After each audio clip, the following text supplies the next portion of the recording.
The Trump administration is demanding $5 billion for a wall on our southern border. Is that correct? The president has asked for $5 billion, yes. Now, that's $5 billion of American taxpayer dollars. Is that correct? He has asked for a $5 billion appropriation, yes. Right.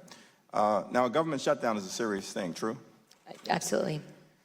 Yet the Trump administration plans to shut down our government in the absence of a $5 billion allocation for the border wall. Is that correct? I believe the president is actively negotiating right now.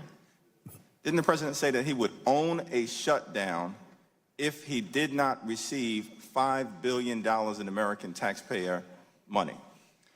Again, I've been here this morning. I understand there's been a lot of activity since the passage last evening, but what I understand your question, and what I would say is he is committed to getting $5 billion. Okay, it was just a yes or no question, and I think it played out before the American people and the world. Now, Secretary Nielsen, you also believe that our government should be shut down in the absence of a $5 billion allocation of American taxpayer dollars. Is that correct?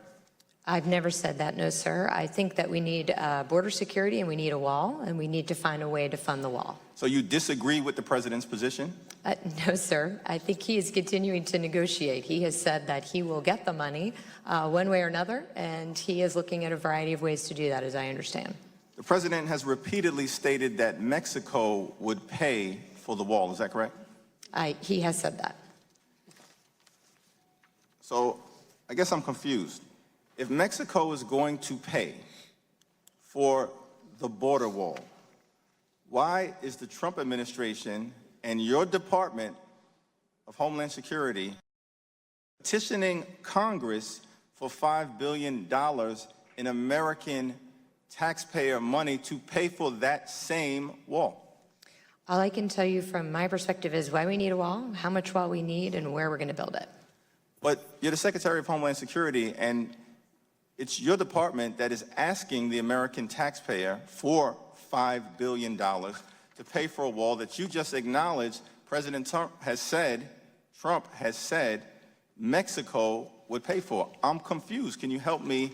Yeah, I think I think most recently what the president has said is that border security remains national security, and he is looking at every way possible to fund the wall that we need. What I do is I tell him where we need wall, how much we need, how we're going to build it, what the operational constraints are, et cetera. Now, you've had a change of position as it relates to the wall. Is that correct? I have. Have you had a change of position as it relates to your support for a wall? Don't believe so, no. Okay, so I believe that you testified during your Senate confirmation hearings on November 8th of 2017. Is that right? I testified around that time. Right. And that testimony was given under oath. Is that right? Believe so.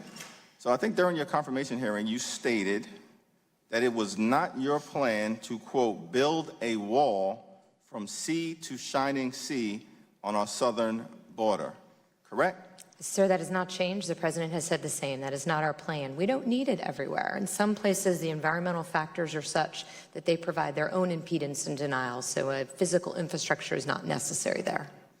Okay. Let me just say in the time that I've got remaining, switching topics, what is happening on the southern border is, as it relates to children and vulnerable parents and people who are fleeing incredibly rough conditions, particularly from Central America and northern countries, which are amongst some of the most violent in the world, is unconscionable, it's un-American, it's unacceptable. We are a nation of immigrants, a gorgeous mosaic of people from throughout the world. We are black, we are white, we are Latino, we are Asian, we are Native American, we are Jewish, we are Muslim, we are Christian, we're young, we're old, we're gay, we're straight, we're citizens, we're dreamers. Consistent with the founding of this country, out of many, we are one. And I just want to make clear that notwithstanding whatever xenophobic behavior has been coming out of Washington over the last 2 years, our diversity is a strength, it is not a weakness, and on January 3rd, everything will change. I yield back.